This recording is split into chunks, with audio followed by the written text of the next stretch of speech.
I do not get this. The two things that confuse me most. I read a brilliant article about it this weekend. You know that I'm eternally baffled by deference and forelock tugging. The idea that anybody in this country with an IQ in double figures could think that Jacob Rees-Mogg is cleverer than them is just absolutely hilarious to me, and also heartbreaking at the same time, because you are limiting your own horizons. You're putting shackles on your own children, their ambition and their aspiration. The idea that you should know your place is the single most toxic lesson that you can teach a child. And I'll tell you this, that they don't teach their children to know their place. And the second thing is this desire to feel persecuted, this absolute hunger for victimhood. Look, there's some people over there and they're attacking you. What are they doing? Oh, they're running the European Union like the Fourth Reich, and they really wish you harm. Okay? Any proof? No. Don't ask for facts. Just feel persecuted. And now it's statues. They're coming to take down your statues. They're going to attack your culture and your stately homes. How are they going to do that? By telling you about things that actually happened.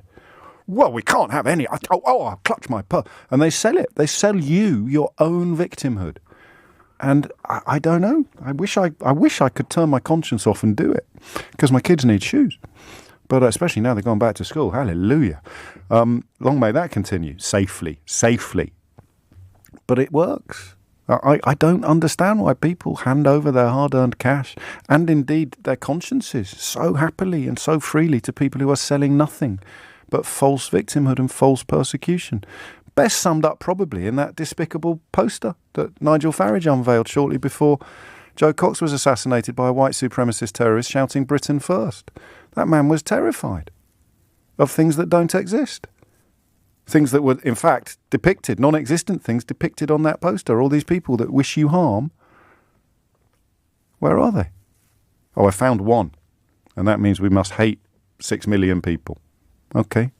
Why so hungry? Why so desperate? And listen, generalisations are always a little bit loose. Of course they are. I remember a fella not long ago was furious with me for suggesting that everybody who had a problem with Marcus Rashford had voted for Brexit, which clearly isn't true. There'll be plenty of people out there. I'm bored of Brexit in some context. I'm bored of having to say, some of my best friends voted for it, some of my family members voted for it, and they aren't racists. But I haven't met a racist who didn't. Maybe I should get out more. But you just look at the generalisations here, and you can be fairly confident that people who think that their culture is somehow under attack, or people who think you're not allowed to say your English in this country anymore without getting arrested, people who are trying to build political careers on campaigning to be allowed to say things that they're currently not allowed to say, despite not having yet addressed the question of how they're going to tell you about the things they're not allowed to say if they're currently not allowed to say the things that they're campaigning to suddenly be allowed to say. I'm fairly confident that almost all of them will fit very neatly into one side of the Meghan Markle conversation. They'll have a huge problem with her and they won't really be able to tell you why. But if you suggest you know why, they'll be almost as angry with you for pointing out their racism as they are with her. See, Harry and Meghan didn't just leave the royal institution.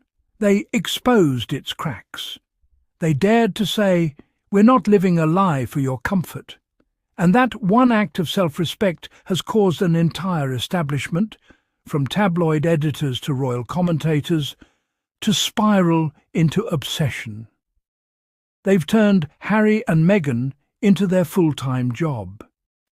Every move the Sussexes make is met with headlines designed to spark outrage, even when it's something as harmless as Meghan drinking tea or Harry smiling at a charity event. Because deep down, the media knows the truth. Harry and Meghan represent freedom, and freedom terrifies those who survive on control. What's truly hilarious is how the British tabloids have built a business model out of selling fake victimhood. They've convinced people that Meghan's confidence is a threat to British culture. Can you imagine? A biracial woman, intelligent, accomplished, and deeply compassionate, somehow threatening centuries of colonial pride just by existing and having opinions. They call her a diva, a manipulator, or a narcissist, all the classic labels used when a woman refuses to shrink herself for the comfort of fragile men. It's not journalism, it's a very public therapy session for people afraid of change. And then there's Harry. Oh, they can't stand him either.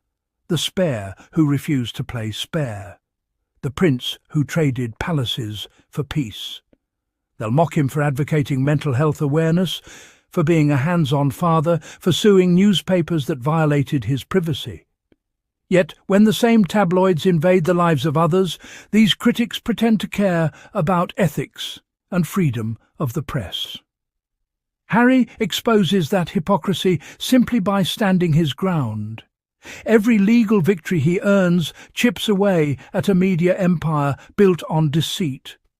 That's why they call him angry, not because he's furious, but because he's fearless. It's actually tragic when you think about it.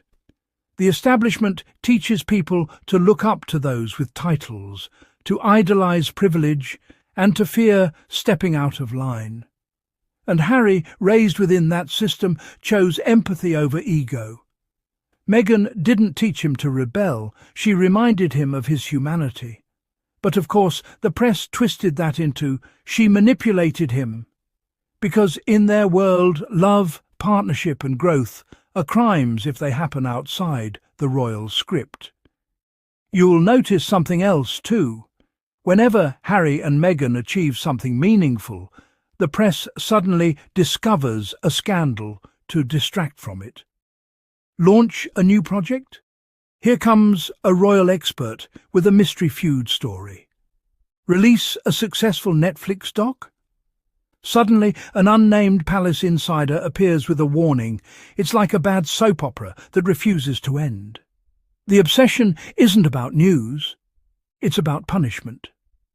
The Sussexes chose independence, and the media can't forgive them for taking away their favourite punching bags.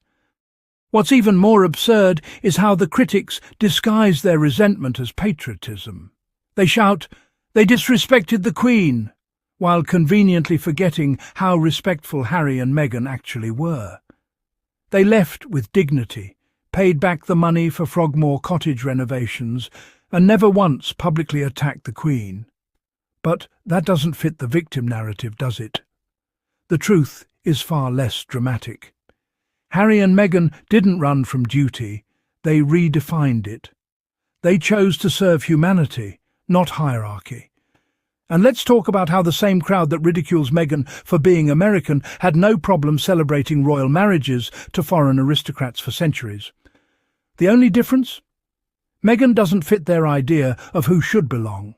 She's too vocal, too modern, too real, and realness doesn't sit well in a world built on illusion. Meghan represents what many women aspire to be: self-made, compassionate, confident. And for some, that's threatening. But here's the thing. You can't dim a light that was never dependent on your approval to begin with. Through all the noise, Harry and Meghan keep showing us what integrity looks like. They've built Archewell from the ground up, supporting causes that actually make a difference. From mental health to women's empowerment and youth education, they're proving that compassion has more power than a crown ever will. And have you noticed how calm and centred they always seem, despite the chaos swirling around them? That's the peace of people who've already won. Meanwhile, their critics are still stuck in a cycle of bitterness, trying to convince the world that Harry and Meghan's happiness is somehow a crime. They claim the couple won't stop talking, yet it's the tabloids that won't stop writing. The real obsession isn't coming from California, it's coming from the newsrooms that can't survive without the Sussexes' names in their headlines. If Meghan so much as breathes in Montecito, there's a full-page spread analysing it. If Harry smiles at an event, there's an expert interpreting his expression as resentment toward the crown. It's comedy at this point, unintentional, but still comedy. Harry and Meghan have done something that few people ever manage. They've refused to be defined by other people's narratives. They could have chosen bitterness, but instead They chose purpose.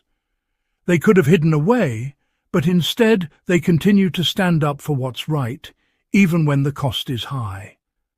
That's bravery. That's legacy. And that's why the hate machine keeps churning. Because every positive step the Sussexes take reminds the establishment how powerless they are without someone to control. Let's be honest, it must sting to watch two people they tried so hard to destroy continue to thrive. Meghan is glowing, Harry is grounded, and together they've built something real, a life that's not dependent on outdated titles or public approval. The same press that mocked them for leaving now profits off every photo of them smiling abroad. That's not journalism. That's obsession wrapped in denial. But the Sussexes? They just keep moving forward, living, loving, and proving that kindness and strength are louder than hate. So, here's the truth the tabloids can't print. Harry and Meghan are winning not because they're perfect, but because they're authentic. They've shown that walking away from toxicity isn't weakness, it's wisdom. And no matter how many headlines try to twist their story, the world can see who they really are. Two people choosing peace over performance, family over fame, and truth over tradition. And to everyone watching, if you've ever been told to know your place, take a page from Harry and Meghan's book. Define your own place. Speak your truth. Protect your peace. Because the moment you do, those who relied on your silence will start to panic, just like the tabloids did when the Sussexes stopped playing by their rules. So, to my wonderful Sussex Squad family, let's keep celebrating them, not just for what they've endured, but for what they represent. Strength, grace, love, freedom, the courage to live authentically, even when the world tells you not to. That's the real royal standard. And if you believe in supporting voices that uplift truth over toxicity, don't forget to hit that super thanks button to keep the Sussex Squad strong and growing. Make sure to subscribe, drop your thoughts in the comments, and share this video with fellow supporters who know that the Sussexes are rewriting what royalty really means. Because when Harry and Meghan Sussex win, honesty wins, dignity wins, and humanity wins. And that, my friends, is the kind of victory no tabloid can ever take away.